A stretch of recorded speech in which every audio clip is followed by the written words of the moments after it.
अस्सलाम वालेकुम नाजरीन, मैं हूं अहमद मंसूर। आज कुछ सफ़र कुछ ज़्यादा किया, अभी थकावट हुई है तो मैंने कहा चले रफ टफ अंदाज में एक व्लॉग तो ज़रूर करें, क्योंकि मेरे जहन में एक टॉपिक आया, बड़ा ये मालूमाती है और आपको भी पसंद आएगा। जो ये पाक भारत अभी जंग हुई है, ये जंग ही है। और इसमें अब जो सबसे बड़ा सवाल कि आइंदा की जो जंगें हैं दुनिया की, वो कैसी होंगी। पहले हम बातें तो करते थे कि आइंदा की जंगें मिसाइल टेक्नोलॉजी और फजाइया की और इससे आगे की गेम। अब तो EW इलेक्ट्रॉनिक वॉरफेयर और साथ साइबर वॉरफेयर, वो भी इसमें उसका इस्तेमाल भी हो गया और उसकी जो एक सुपरमेसी आपने देख भी ली। और भारत जो पीछे हटा, भारत को जो शिकस्त हुई, उसकी बुनियादी वजह यही है कि उसका जो एक था कि मुझे कोई टारगेट नहीं कर सकेगा, वो उसका दफाई जो निज़ाम था S-400, क्योंकि उसे पता था कि पाकिस्तान के पास मिसाइल हैं। तो मोदी को ये यकीन था कि एक तो राफेल आ गया है तो फजाइया पाकिस्तान की उसके सामने नहीं ठहर सकेगी, और पाकिस्तान की जो मिसाइल हैं वो S-400 के सामने नहीं ठहर सकेंगे।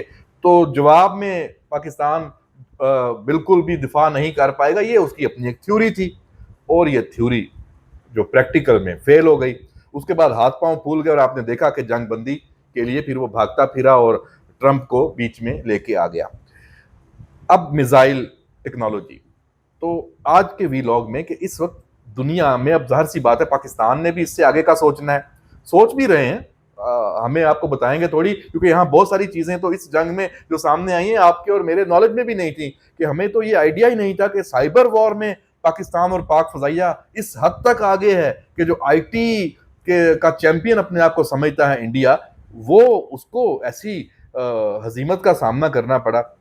तो जनाब, ये आज के व्लॉग में कि दुनिया में इस वक्त मिसाइल सबसे ताकतवर ताकतवर मिसाइल में क्या है, हथियार बारूद और एटम बम सबके पास, अब जो बड़े ममालिक हैं, ताकतवर क्या है उसमें, उसकी स्पीड। दफाई निज़ाम दुनिया के जितने भी हैं उसमें आयरन डोम की सब बात करते हैं, अमेरिका का अपना जो दफाई निज़ाम है, और साथ ये S-400 की बात करते हैं। फिर जो चाइना का है वो पाकिस्तान के भी पास है। तो वो इन मिसाइलों को नहीं रोक पाया। साफ सी बात है जनाब, चाहे वो पाकिस्तान है या इंडिया है, या अब दुनिया को भी नजर आ गया। तो ये पाकिस्तान का फतह 1-2 जो S-400 नहीं रोक पाया, दुनिया में अब अगले कौन कौन से ऐसे मिसाइल है। पाकिस्तान के पास अपनी बड़ी एक इन्वेंट्री है, वो एक अलग कहानी है। तो जनाब, इसमें आपको हैरत होगी कि अमेरिका इस मामले में पीछे है। अब इंडिया का सारा फोकस मगरब और अमेरिका पे है। पुरानी टेक्नोलॉजी की बात छोड़ दें, रशिया से वो बड़ा उसका एक खरीदार है, लेकिन रशिया भी जिस तरह S-400 में से भी सारे उसका वो जहर निकाल के इंडिया को दिया है, तो इंडिया रशिया पे अब एतमाद भी नहीं करेगा, उनका एतमाद बुरी तरह टूटा होगा। इसी तरह राफेल की जो रफाल है, उसकी भी यही कहानी है। तो आगे कौन सा है, और रूस टॉप पे है, और रूस का भी कौन सा मिसाइल और क्यों। अभी कितनी खौफनाक सूरत हाल है कि अगली जो जंगें, इसका मतलब यह है कि अब जंगें नहीं होंगी, तबाही होगी सिर्फ। और पाकिस्तान यही कहता आया था कि जंग का तो ऑप्शन ही नहीं है भाई, जंग लड़नी है तो ना आप होंगे ना हम होंगे, साबित हो गया है। अब रूस के पास जो मिसाइल है वो कौन सा है, वो है जी एवनगार्ड हाइपरसोनिक ग्लाइड व्हीकल। अब इसकी थोड़ी सी मुख्तसर सी इसकी मैं आपको बताता हूं, आपके रोंगटे खड़े हो जाएंगे। और जवाब में दूसरे नंबर पे कौन सा मुल्क है, वो आप समझेंगे कि सैल्यूट करेंगे। फिर ये जनाब 20,000 से ऊपर की गेम है, ये मैक 20 इसकी रफ्तार है, जो मिसाइल की इसकी गिनी जाती है। कहते हैं कि 24,000 किलोमीटर फी घंटा, लेकिन आप इसको 20,000 कर लें, 20 से 24, 20 से 22,000, यानी 18 से 20 किलोमीटर एक सेकंड में। अब एक सेकंड में 18-20 किलोमीटर का मतलब है कि शू नजर भी नहीं आया और टारगेट हिट हो गया।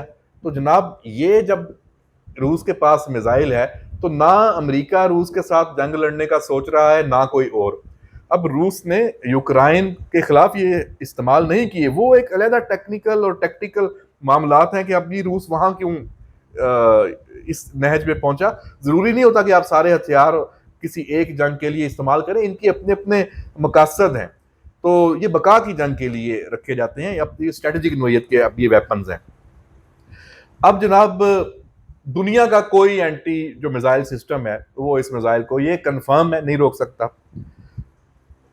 आपको मैं खबर दे दूं, दूसरे नंबर पे दुनिया का जो तेज तरीन, ये सुपरसोनिक नहीं है, ये हाइपरसोनिक है। अच्छा, आपने हाइपरसोनिक की एक और एग्जांपल भी सुनी होगी कि JF-17 का जो हमारा ब्लॉक 3 है, उसमें हाइपरसोनिक मिसाइल ने S-400 को आदमपुर जो हवाई अड्डा है इंडिया का, वहां पे टारगेट किया।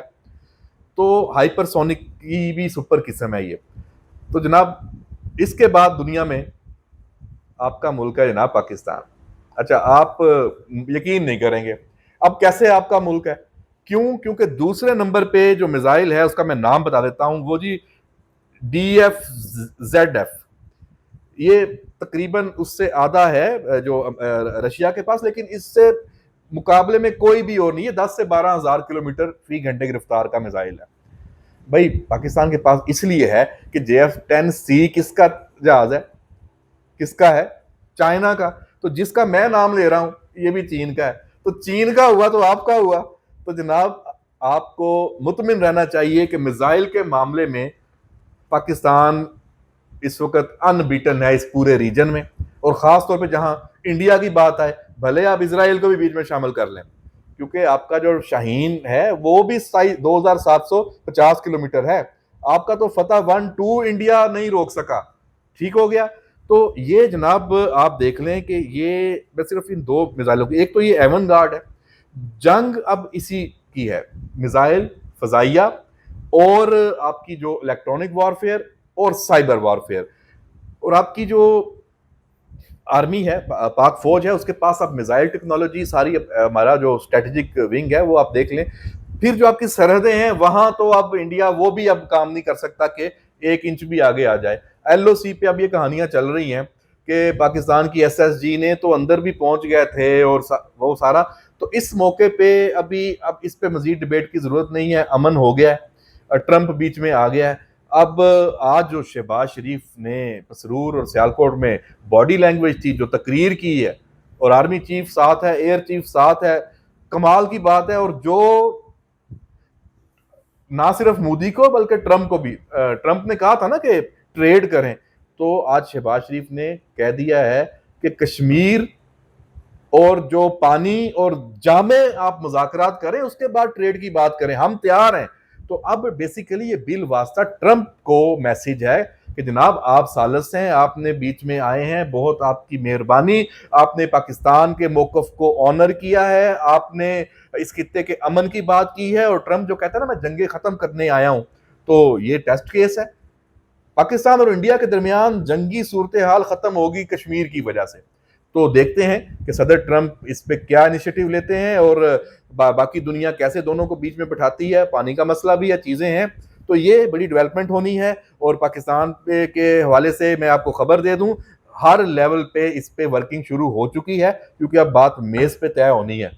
हाँ, अगर मोदी फंस गया है और उसको अपने अवाम को वो बर्दाश्त नहीं कर पाता और दोबारा कुछ जारियत करता है, तो वो उसकी एक और गलती होगी। अभी तो अपनी सियासत बचाए। तो बहरहाल जनाब मैंने आपको बता दिया कि ये जो मिसाइलों की सूरत हाल है और आगे क्या मामला है, ये बड़ा खौफनाक है। और पाकिस्तान को, इसमें भी पाकिस्तानियों को मुतमिन रहना चाहिए कि अल्हम्दुलिल्लाह हमारे पास अभी और भी बहुत कुछ है। तो जनाब इजाजत दीजिए, अल्लाह हाफिज।